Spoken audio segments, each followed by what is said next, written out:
एक शादीशुदा व्यक्ति था जो कि व्हाट्सएप पर लगा हुआ था। रात का समय था, 10 बजे थे और वह व्हाट्सएप पर न जाने कैसी कैसी चैटिंग कर रहा था। थोड़ी देर वह चुप रहता, थोड़ी देर बाद वह हंस पड़ता, थोड़ी देर बाद वह कुछ सोचने लगता। इस तरह की चैटिंग वह एक नर्स से कर रहा था। अब दोस्तों यहाँ पर वह चैटिंग करते करते वह नर्स से कहता है कि क्या आपका मन नहीं करता। अब नर्स उधर से जवाब देती है कि कौन कहता है, मैं तो तैयार हूँ, न जाने कब से तैयार हूँ। उसके बाद 21 मार्च का दिन था और जो आदमी व्हाट्सएप से उस नर्स से चैटिंग कर रहा था, उसकी पत्नी जिसका नाम होता है पुष्पा, उसकी अचानक होम्योपैथी दवाई लेने से मृत्यु हो जाती है। और दोस्तों भाई जो होता है उसका वह तुरंत आता है अपनी बहन के ससुराल और वहां आकर देखता है जो उसका जीजा होता है वह घड़ियाली आंसू बहा रहा था, लेकिन फिर भी उस बहन का जो भाई होता है अपने जीजा को प्रोत्साहित करता है, उसको धीरज बंधाता है कि आप चिंता मत करो, ये होगा वो होगा। उसके बाद वह भाई अपने गांव जाता है और वहां जाकर के अपने पिता नंदराम को सारी बात बताता है कि बहन की तो मौत हो चुकी है और जो जीजा है वह बता रहा था कि उसको सिर में दर्द था और मैंने उसको होम्योपैथी दवाई दे दी और उसकी वजह से उसकी मौत हो गई। लेकिन आज तक होम्योपैथी दवाई से किसी की मृत्यु नहीं हुई है। तो दोस्तों यही बात जो उस लड़के का पिता होता है, यानी कि जो मृत्यु हुई थी जिस लड़की की पुष्पा की, उसका जो पिता होता है बहुत ही ज़्यादा सोच विचार करता है। वह सोचता है कि मेरी बेटी को कोई बीमारी भी नहीं रहती थी और ज़्यादातर उसको सिर में दर्द रहा करता था, लेकिन मेरा दामाद उसके सिर के दर्द को ही बहुत बढ़ा चढ़ाकर मुझे बताया करता था, तो कोई ना कोई तो यहाँ पर गड़बड़ है। उसके बाद जो वह पिता होता है नंदराम, वह गाँव के बड़े छोटे लोगों में जाकर के बैठकर पंचायत करता है, उनको सारी सच्चाई बताता है कि मेरी बेटी के साथ कुछ ना कुछ अन्याय हुआ है। और उसके बाद नंदराम अपने रिश्तेदारों को भी बुला लेता है और सारे लोग इकट्ठा होकर के, कुछ लोग गांव के पंचायत के थे, कुछ लोग रिश्तेदार थे, और ट्रैक्टर ट्रॉली के अंदर बैठ करके वे सारे लोग पहुंच जाते हैं अपनी बेटी पुष्पा के ससुराल में। और वहां जाकर दोस्तों जो होता है उसके बाद बड़ा ही विचारपूर्ण यह वाक्य होता है कि संसार के अंदर इस तरह से भी लोग क्या सीधे साधे इंसानों के साथ कर सकते हैं। पूरी जानकारी और पूरा राज यहाँ पर खुलने वाला है। इसके बाद क्या हुआ था, उनकी बेटी पुष्पा की मृत्यु कैसे हुई थी, कौन इसकी साजिश करता था, क्या हुआ था। वीडियो के लास्ट में कुछ भाइयों के नाम भी लूँगा जो भाई हमारे वीडियोज़ को देखते हैं और हमें खूब सपोर्ट करते हैं। नमस्कार, मैं हूँ सुदेश कुमार और तिरछी बात चैनल में आपका स्वागत है। दोस्तों पुष्पा नाम की लड़की जिसके बारे में मैं बता रहा था, जिसकी मृत्यु हो चुकी है, वह बीए क्लास पास थी और उसकी शादी 2013 में अपने गांव से 15 किलोमीटर दूर विमल नाम के शख्स से होती है, जो कि जीआरपी में सिपाही कार्यरत था और वह उत्तर प्रदेश के मुरादाबाद का ही है, नूरपुर गांव का, जो कि पुष्पा के गांव से 15 किलोमीटर दूर था। पुष्पा का गांव कौन सा है, वह भी उत्तर प्रदेश के मुरादाबाद का ही काट रोड पड़ता है और उसके अंदर सेरुआ धर्मपुर गांव पड़ता है और उस धर्मपुर गांव से 15 किलोमीटर दूर जिसका नाम होता है नूरपुर गांव, उस गांव के अंदर पुष्पा की शादी की जाती है। अब तो जो उसका पति होता है विमल, उसके घर में उसके पिताजी हैं पंजाब सिंह और उसका छोटा भाई है गुरमीत सिंह, उसकी माँ है और 2 उसकी बहनें हैं। इधर पुष्पा के घर में दोस्तों उसका छोटा भाई जो उससे छोटा वाला है उसका नाम सुनील है और उससे छोटे 2 भाई और हैं और पुष्पा का पिता जिसका नाम होता है नंदराम, और नंदराम खेती बाड़ी किया करता है। इस तरह से दोनों परिवार के लोग आपस में रहते हैं। अब यहाँ पर क्या होता है दोस्तों, जैसे ही पुष्पा की शादी होती है तो बड़े ही धूमधाम से शादी होती है और शादी होने के बाद जब पुष्पा दुल्हन बन करके अपने ससुराल जाती है तो उसको देख करके जो उसकी सास होती है देखती है कि अरे मेरी कितनी चांद सी बहू, और बस ये तो अब बहुत ही भगवान ने बहुत ही अच्छी हमें बहू दे दी है। उसके बाद जो पुष्पा का स्वभाव था वह भी बहुत अच्छा था। वह जैसे ही अपने ससुराल में जाती है तो सारा काम पूरे परिवार का अपने कंधों पर ले लेती है। कपड़े धोना, सारे बच्चों के या फिर जो भी परिवार के अंदर सदस्य से सबका काम करना, पूरे घर के अंदर सारा काम धंधा करना, झाड़ू पोछा बर्तन जो भी काम होता है, खेती बाड़ी का भी इनको कुछ काम था, वो भी सारा काम अकेली किया करती है। तो इस बात को देख करके जो पुष्पा के ससुर होते हैं जिनका नाम था पंजाब सिंह और उसकी जो सास होती है वह बहुत ही पुष्पा से प्यार करने लगते हैं, क्योंकि पुष्पा ना किसी से झगड़ा करती थी, ना कभी किसी से लड़ाई करती थी, हमेशा लोगों की भलाई चाहती थी। अब उसका स्वभाव इतना कोमल और नरम था तो घर के अंदर कभी लड़ाइयाँ भी नहीं हुई थी। अब दोस्तों उसका जो पति होता विमल, वह भी बहुत ज़्यादा उससे प्यार किया करता था। धीरे धीरे समय गुजरता है और दोस्तों ज़्यादातर मैं आप लोगों को बताता हूँ कि समय का जो पहिया होता है, जैसे जैसे वह घूमता चला जाता है तो वैसे वैसे ही लोगों की ज़िंदगियों पर, लोगों के भाग्यों पर और लोगों की परिस्थितियों के ऊपर धूल जमती चली जाती है। ऐसा ही यहाँ पर इस परिवार के अंदर होता है। जो विमल होता है पुष्पा का पति, जो कि जीआरपी में सिपाही के पद पर कार्यरत है, अब वह धीरे धीरे पुष्पा के ऊपर से थोड़ा सा प्यार हटाने लगता है। कई बार ऐसा होता है पुष्पा काम में लगी रहती है और इधर विमल जो होता है वह ड्यूटी पर चला जाता है, तो धीरे धीरे थोड़ी बहुत बातें कम होती हैं। अब पुष्पा को पहला बच्चा हो जाता है। घर के अंदर बहुत ही खुशी का माहौल था। कुछ साल और गुजरते हैं तो कुछ साल गुजरने के बाद पुष्पा के पेट में एक और बच्चा ठहर जाता है। अब तो यहाँ पर जो विमल था वह भी बहुत खुश था कि घर के अंदर दूसरी संतान आने वाली है। अब दोस्तों जब 9 महीने का वह बच्चा पेट में हो जाता है पुष्पा के में, तो उसका पति विमल उसको बच्चे की डिलीवरी करवाने के लिए हॉस्पिटल में ले जाता है। वहाँ पर डॉक्टर कहते हैं कि आपको तकरीबन 15 दिन तक यहीं पर रहना होगा, डॉक्टरों की देखरेख में आपका बच्चा होना चाहिए। उसके बाद जो विमल होता है अपनी पत्नी को वहीं हॉस्पिटल में एडमिट करवा देता है और ख़ुद भी वहीं पर उसकी देखरेख के लिए रहने लगता है। लेकिन दोस्तों यहीं से अब जो उनके बीच के अंदर जो दूरियां हैं वो कुछ ज़्यादा बढ़ जाती हैं। दरअसल जो ये गांव के लोग वहाँ पर पहुँचे थे, अब यहाँ तक तो मामला सारा सही था कि पुष्पा को 2 बच्चे हो चुके हैं। और उसके बाद क्या होता है दोस्तों, यहाँ पर जब दूसरे बच्चे की डिलीवरी हो जाती है और पुष्पा घर आ जाती है हॉस्पिटल से, तो उसके बाद यहाँ पर जो ये रिश्तेदार था, जो पुष्पा का पति विमल था, वह बता रहा था लोगों को कि मैंने पत्नी को सिरदर्द के चलते हुए उसको होम्योपैथी की कोई दवा दे दी और उसकी वजह से उसकी मौत हो गई।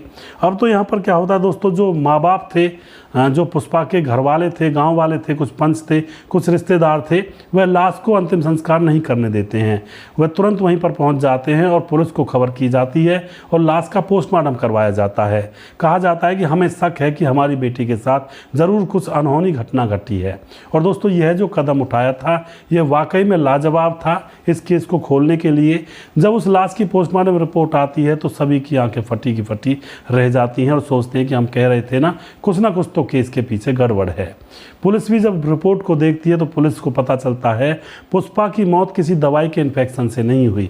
पुष्पा की मौत तो उसका गला दबाने से हुई है और उसको ज़बरदस्ती किसी ने उसकी हत्या की है, उसको भगवान के पास भेजा है और उसकी जान ली है। अब तो यहाँ पर पुलिस जांच पड़ताल में जुट जाती है। इधर पुष्पा का जो पति था विमल, वह रो रो कर उसका बहुत बुरा हाल था। पुष्पा के सास ससुर भी बहुत बुरी तरह से रो रो कर पागल हुए पड़े थे। लेकिन दोस्तों अब पुलिस जो होती है घर वालों के ऊपर डायरेक्ट हाथ नहीं डालती है, क्योंकि बहुत बड़ा मामला था, उनके घर में मृत्यु हुई थी, ऊपर से लोगों को पुलिस पकड़ ले तो कितना बुरा लगेगा। पुलिस चुपचाप अंदर ही अंदर छानबीन में जुट जाती है और जो विमल होता है और उसके माँ बाप होते हैं सबकी कॉल डिटेल्स निकालती है। तो यहाँ पर पुलिस को एक और राज पुलिस के सामने उजागर होता है।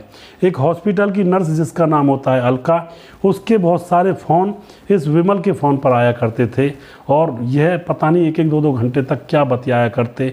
इनके व्हाट्सएप पर बहुत सारी ऐसी गंदी गंदी चैटिंग थी। इधर जो अलका नर्स थी उसका फ़ोन घर वालों पर भी आया करता था, विमल के माँ और बाबा पर। अब तो यहाँ पर पुलिस को इनके ऊपर शक हो जाता है और अलका को पकड़ लिया जाता है और इधर विमल को और इन सारे घर वालों को पकड़ लिया जाता है। अब इनसे सख्ती से जब पूछताछ की जाती है तो पूरा राज यहाँ पर ये लोग खोल देते हैं। अब यह विमल बताता है कि जब उसकी पत्नी को दूसरा बच्चा होने वाला था तो वह उसको लेकर हॉस्पिटल में तकरीबन 15 दिनों तक रहा। डॉक्टर ने कहा था कि यहीं पर एडमिट करना पड़ेगा। तो उसके बाद उसकी मुलाकात अलका नाम की नर्स से हो जाती है। वह उससे हंस कर बात करता और ऊपर से वह पुलिस की वर्दी में रहा करता, तो अलका उसके ऊपर फिदा हो जाती है। अलका जो कि कोई बच्ची नहीं थी, उसकी शादी की उम्र भी निकल चुकी थी और अभी तक उसने शादी नहीं करवाई थी। इसी बात के चलते कि वह नर्स का काम करती है, पता नहीं गृहस्थी कैसी गुजरेगी। लेकिन उसको अब यहाँ पर मुँह मारना था इस विमल के साथ। इससे वहीं पर बैठी हुई कुर्सी पर अपना फ़ोन दिख देती है विमल को, कहती है कि इसमें वो जो अभी अभी फिल्म आई है नई नई उसको निकाल दोगे। तो जो विमल होता है वह नई नई फिल्म को निकाल कर दे देता है। अब उसके बाद अलका हंसती है और कहती है कि आप तो पुलिस वाले हो इसीलिए आपने ये काम कर दिया है। वही मतलब उल्टी सीधी बातें, मीठी मीठी बातें एक दूसरे से। और फिर जब वहाँ पर बच्चा पैदा हो जाता है तो अलका और यह विमल दोनों मीठी मीठी बातें 15 दिन से कर रहे थे, तो दोनों के फ़ोन नंबर दोनों एक दूसरे को दे दिए जाते हैं एक दूसरे को। और उसके बाद घर जाने के बाद भी व्हाट्सएप पर रात दिन दिन फ़ोन, रात दिन बातें। और अब तो जो अलका होती है वह विमल से कहती है मैं तुम्हारे साथ संबंध बनाना चाहती हूँ। विमल बताई गई जगह पर पहुँच जाता है और फिर संबंध भी बना लिए जाते हैं। उसके बाद तो यहाँ पर दोस्तों अलका बिल्कुल ये समझने लगी थी कि विमल उसका पति है। अब जो विमल होता है वह अपने माँ बाप से भी अलका की बातचीत करवा देता है, अलका को अपने घर पर ले जाता है। लेकिन उसके जो माँ बाप होते हैं वह कहते हैं अलका से कि तू हमारे बेटे की ज़िंदगी से निकल जा, क्योंकि हमारा बेटा शादीशुदा है और हमारे बेटे के बच्चे भी हैं। लेकिन दोस्तों अब यहाँ पर अलका असली रंग दिखाती है। उन माँ बाप से कहती है, विमल के माँ बाप से, कि अगर तुमने अपने बेटे के साथ मेरी शादी नहीं करवाई तो मैं तुम्हारे बेटे के ऊपर रेप का केस लगा दूंगी, फिर ना नौकरी रहेगी और ना तुम्हारा बेटा रहेगा और तुम्हारा घर बर्बाद हो जाएगा। इस तरह की बातें कह करके अलका अब विमल के घर वालों को डराने लगती है, उसके माँ बाप को। उसके बाद माँ बाप डर जाते हैं और पूछते हैं कि बताओ तो फिर क्या करना है। अलका कहती है मुझे शादी करनी है तुम्हारे बेटे के साथ। लेकिन माँ बाप कहते हैं कि हमारे घर में तो प्रॉपर ऑलरेडी एक बहू है पहले से ही, उसका क्या करेंगे। अलका एकदम से कह देती है उसका क्या करेंगे, उसको तो रास्ते से हटाएंगे तभी तो मैं रह पाऊंगी। अब यह बात सुनकर पहले तो सास ससुर को बहुत बुरा लगता है, लेकिन जब वह बार बार धमकी देती है कि अगर तुमने ये काम नहीं किया तो तुम्हारे बेटे विमल के ऊपर रेप का केस लगाऊंगी और उसके बाद ना तुम्हारे बेटे की नौकरी रहेगी और ना तुम्हारा बेटा तुम्हारे पास रहेगा, जेल की काल कोठरी में सड़ेगा। अब तो जो बूढ़े माँ बाप होते हैं यानी कि सास ससुर होते हैं जो पुष्पा के, वह अलका की हाँ में हाँ मिला देते हैं और कहते हैं कि बताओ क्या करना है। उसके कुछ दिन के बाद अलका अब 30,000 रुपये लेती है सुपारी देने के लिए, यानी कि उनकी ही बहू को मरवाने के लिए उनसे ही पैसे ले रही थी यह नर्स। अब 30,000 रुपये लेकर के जो सुपारी वाले होते हैं उनको दे देती है।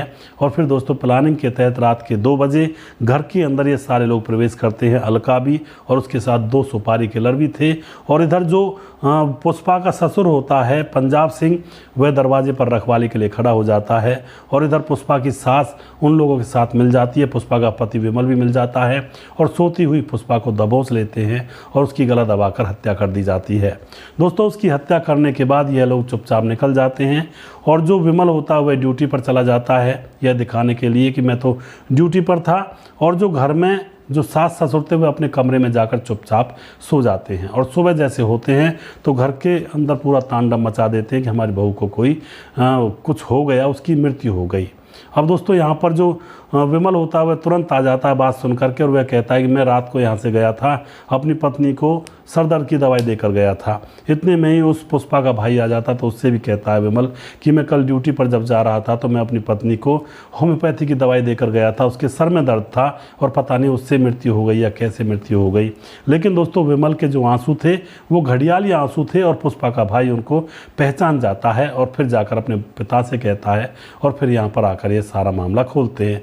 लाश को अंतिम संस्कार के लिए जाने ही नहीं देते हैं। उसकी जो अंतिम दाह संस्कार होता है उसके लिए लाश को जाने से पहले रोक करके लड़की के घर वाले और पुलिस को बुला लेते हैं और केस को जब आगे बढ़वाते हैं तो ये राज खुलता है। अगर लाश का अंतिम संस्कार कर दिया जाता पुष्पा का तो ये राज उनके सीने में ही दफन होकर रह जाता और उस घर के अंदर फिर अलका दुल्हन बनकर आती। दोस्तों ऐसे केस बहुत देखे जाते थे, पहले के ज़माने में बहुत देखे जाते थे, जब लड़के अपनी पत्नियों को इस तरह से धोखे से मार दिया करते और उनकी मतलब चिता जला दिया करते और उसके बाद अपनी मनमानी करते। लेकिन आजकल तो दोस्तों दौर उल्टा चला हुआ है, पत्नियां ही अपने पतियों को कोई ड्रम में डाल रही है, कोई नाग से डसवा रही है, कोई उसको सूटकेस में उसके टुकड़े करके उसको फेंक रही है। आजकल उल्टा दौर हो चुका है और यह मामला इक्का दुक्का देखने को मिलता है जो फ़िलहाल मैंने ये बताया है। तो यहाँ पर वीडियो के लास्ट में मैं यही कहना चाहूँगा कि भैया घर के अंदर अगर पत्नी बहुत ही अच्छी है जैसे कि पुष्पा थी और फिर भी उसके ससुर और सास और उसके पति ने उसके खिलाफ ही यहाँ पर साजिश रच डाली तो इन लोगों को नर्क में भी जगह नहीं मिलेगी। सबसे बड़ी बात तो ये है दोस्तों, पुष्पा जो कि अपने पूरे परिवार को खुश रखना जानती थी, पूरे परिवार में सबके कहे में रहा करती और पूरा घर परिवार का काम खुद किया करती और सोचा करती कि किसी को कोई परेशानी ना हो, लेकिन उसी बहू को इन लोगों ने साफ कर दिया। सिर्फ एक विमल की अय्यासी और मौजमस्ती के कारण यह घटना हुई। अगर हॉस्पिटल में उस लड़की नर्स से बातचीत नहीं करता तो उसके झांसे में नहीं आता और उसका परिवार बसा रहता। फिलहाल विमल भी, उसके माँ बाप भी, सभी लोग जेल में हैं और ये नर्स भी जेल में है और वहीं पर मज़े से कंपाउंड्री कर रही होगी, पता नहीं क्या कर रही होगी। अब दोस्तों वीडियो के लास्ट में कुछ भाइयों के नाम जरूर लेना चाहूँगा जो भाई हमारे वीडियोस को देखते हैं और हमें खूब सपोर्ट करते हैं। हमारे साथ हैं अंकित कुमार। जय हिंद सर जी, मेरा नाम अंकित भाई, यूपी जौनपुर सुजानगढ़ से हूँ। सर आप बहुत बहुत अच्छी कहानी सुनाते हो, मज़ा आ जाता है और सीख भी मिलती है जी। बहुत बहुत धन्यवाद अंकित कुमार जी। विनोद कुमार हमारे भाई कमेंट करते हैं। सुरेंद्र कुमार हैं, सुरेंद्र कुमार निषाद गोरखपुर से हैं, उत्तर प्रदेश से। नागेंद्र प्रसाद राजवंशी नेपाल जिला मोरंग से हैं और सूरत से और बहुत ही प्रेरणादायक स्टोरी है। सुशील चौधरी हमारे भाई जो कि लगातार हमारी वीडियोस को देखते हैं, हमारे साथ बने रहते हैं, भाई का बहुत बहुत धन्यवाद करता हूं। खेमराज भाटी राम जी और सर जी, नौकरी से आते हुए ट्रेन में आपकी कहानी सुनता हूं, आपकी कहानी मोटिवेशन हैं। और खेमराज भाटी गुज्जर चिट्टी जीबी नगर यूपी 16 से हैं। खेमराज जी बहुत बहुत धन्यवाद आपका, इसी तरह से आप हमें सपोर्ट करते रहिए। उसके बाद हमारे साथ है राजकुमार, जिनका आईडी का नाम है वैसे पवन कुमार हैं और कमेंट करते हैं, बहुत बहुत धन्यवाद करते हैं भाई का। राम बहादुर सिंह जो कि छत्तीसगढ़ रायगढ़ से हैं, हमारे भाई बहुत बहुत धन्यवाद करते हैं भाई का। उसके बाद हमारे साथ सुदेश भाई, बहुत अच्छा काम किया, शादी करके दिल से सैल्यूट है। मैं मेरे बिना लीजिएगा साबुद्दीन बिहार से कोई कहानी के अंदर कह रहे हैं भाई हमारे किसी पात्र के बारे में, बहुत बहुत धन्यवाद करते हैं भाई का। राजकिशोर चौरसिया महाबलेश्वर महाराष्ट्र से हमारे वीडियोस को देखते हैं। राम कुमार प्रजापति यूपी 73 और कौशाम्बी ज़िले से हैं। और उसके बाद हमारे साथ प्रेम दास हमारे साथ हैं। पूर्णानंद साहू जो कि हमारे वीडियोस को देखते हैं, कहते हैं कि ये जो कहानी बताते हो इसके बारे में आपको जानकारी कैसे होती है, कहाँ से आप ये लेते हो, आपराधिक घटनाएं होती हैं जो, इसके बारे में आप बताएं ज़रूर और कैसे पता करते हैं। देखिए ये पूरनदास जी न्यूज़पेपर में होती हैं और आपके बहुत सारे क्राइम के ब्लॉग हैं और न्यूज़ चैनलों में ये खबरें आती हैं, अखबारों में आती हैं, तो ऐसे ही कलेक्ट करनी पड़ती हैं, तभी जाकर यहाँ पर आप लोगों के सामने ये सारी चीज़ें लेकर आ पाता हूँ। सारे आंकड़े देखने पड़ते हैं। नीबा सोलंकी पूना सा भीनमाल हमारे भाई कमेंट करते हैं। राम मोहम्मद यासीन लाहौर पाकिस्तान से हमारे भाई वीडियोस पर कमेंट करते हैं, भाई का बहुत बहुत धन्यवाद करता हूं जो कि हमारे साथ लगातार बने रहते हैं। राधेश्याम शर्मा सिरसी जयपुर राजस्थान से हमारे वीडियोस पर लगातार कमेंट करते हैं, भाई का बहुत बहुत धन्यवाद करता हूँ जो कि लगातार हमारे साथ कई सालों से बने हुए हैं। हमारे साथ है नारायण ढाका जो कि बहुत बहुत धन्यवाद भाई साहब को प्रणाम करता हूँ जी, बहुत बहुत धन्यवाद भाई का। भीमदत्त जोशी हैं, जब 2-3 बार माफ़ कर दिया तो भी नहीं मानी, हाँ तो परिणाम भुगतना ही पड़ता है जी। बिल्कुल दत्त जी, माफ़ करने की लिमिट होती है एक। और सुजीत कुमार नमस्कार गुरु जी, राधे राधे जी। और मोनू जैन हमारे भाई कमेंट करते हैं। आरिफ बहादुर सर क्या हाल है, गुड स्टोरी, सऊदी अरब से देखते हैं, बहुत बहुत धन्यवाद करते हैं आरिफ बहादुर जी। और विनय शुक्ला हमारे भाई लगातार बने रहते हैं, जय श्री राम भाई, जय श्री राम जी। और सुरजीत कुशवाहा हमारे भाई जो कि लगातार हमारे वीडियोस को देखते हैं, भाई का बहुत बहुत धन्यवाद करता हूँ। राज बहादुर कुमार हैं, हेलो सर जी, मैं राज बहादुर यूपी जौनपुर सऊदी अरब से मैं वीडियो देखता हूँ जी, बहुत बहुत धन्यवाद करता हूँ राज बहादुर जी। और कैलाश चौधरी हमारे भाई, ममता से परिवार से गद्दारी नहीं करनी चाहिए थी। कैलाश चौधरी कल्याण महाराष्ट्र से हमारे वीडियोस को देखते हैं, भाई का बहुत बहुत धन्यवाद करता हूँ। अरुण कुमार चौधरी हमारे भाई, very very nice video, Begusarai Bihar से और पुणे में जॉब करते हैं जी, बहुत बहुत धन्यवाद करते हैं अरुण कुमार जी। आप इसी तरह से अच्छा काम करते रहें, जॉब करते रहें, परिवार को संभालते रहें। बाबूलाल हमारे भाई बहुत दिनों में कमेंट किए, बहुत बहुत धन्यवाद करते हैं भाई का। विनय शुक्ला हमारे भाई हर हर महादेव दोबारा से हैं। और प्रवीण बघेल शिवपुरी से हमारे वीडियोज़ को देखते हैं। आपकी कहानी सुनकर मुझे बहुत हिम्मत लगती है, धन्यवाद, जय श्री राम। प्रवीण बघेल जी, जय श्री राम आपको भी। संतोष ओझा हमारे भाई जो कि वीडियोज़ को देखते हैं, बहुत बहुत धन्यवाद करते हैं भाई का। जहांगीर अली सैफ़ी जो कि डिस्ट्रिक्ट रामपुर उत्तर प्रदेश से हमारे वीडियोज़ को देखते हैं, भाई का बहुत बहुत धन्यवाद करता हूं। सलाउद्दीन खान हमारे भाई लगातार कमेंट करते हैं। आप फिलहाल बहुत दिनों तक गायब रहे थे, भाई को मैं फिर भी यही कहना चाहूँगा आप लगातार हमारे साथ बने रहें। ऐसा ही होता है सुरेश भाई की सब कहानियों में निर्दोष आदमी की जान चली जाती है। जान सलाउद्दीन जी निर्दोष की ही जाती है। जो निर्दोष नहीं होता है या फिर जो चालाक होता है वो कभी जान नहीं गंवाता है, वो तो चालाकी से निकल जाता है। सीधे साधे लोग जो लोगों की चाल में फंस जाते हैं उनकी ही तो जानें ली जाती हैं। ज़्यादातर आप किसी भी किस्से में देख लो, कहीं भी कोई हत्याकांड हुआ है वहाँ पर निर्दोष ही मारा जाता है। भीख सिंह हमारे बड़े भाई जो कि जय माता जी, वेरी नाइस स्टोरी भीख सिंह जी, आपका बहुत बहुत धन्यवाद। आप लगातार हमारे साथ बने रहते हैं, लगातार सपोर्ट करते हैं, भाई को बहुत दिल की गहराइयों से धन्यवाद करता हूँ। अमित पटेल, जय श्री राम भाई साहब जी, मुझे बहुत अच्छी लगती हैं आपकी कहानियाँ। बिहार दलवा गांव से हूँ जी, बहुत बहुत धन्यवाद भाई का। राम गोसाई, हवस शांत तो सब शांत जी, बिल्कुल राम गोसाई जी। विनोद राजस्थान से हमारे वीडियोज़ को देखते हैं। मुकेश कुमार यूपी 83 से। और उसके बाद हरजीत हायर हमारे भाई जो कि कमेंट करते हैं। विनय कुमार हमारे भाई कमेंट करते हैं। मानुली कमेंट करती हैं, हमारी बहन बहुत बहुत धन्यवाद करते हैं जी, दूसरे देश से हैं। और बड्रा राम गुज्जर हमारे भाई कमेंट करते हैं, लगातार बने रहते हैं, भाई का बहुत बहुत धन्यवाद करता हूँ। इसी तरह से आप लोग हमारे साथ बने रहें और इन चीज़ों से बहुत कुछ सीखने को मिलता है और सीखते भी रहें। अगला वीडियो बहुत जल्दी फिर से लेकर आऊँगा, तब तक आप खुश रहें, सावधान रहें। जय हिंद, जय भारत।